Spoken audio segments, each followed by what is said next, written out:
بسم الله الرحمن الرحيم الحمد لله الذي خلق السماوات والأرض وجعل الظلمات والنور ثم الذين كفروا بربهم يعدلون هو الذي خلقكم من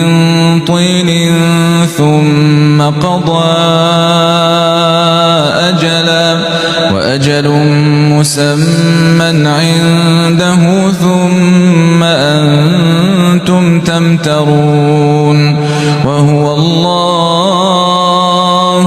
في السماوات وفي الأرض يعلم سركم وجهركم ويعلم ما تكسبون وما تأتيهم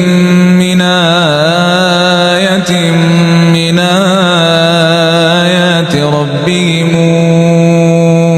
إلا كانوا عنها معرضين.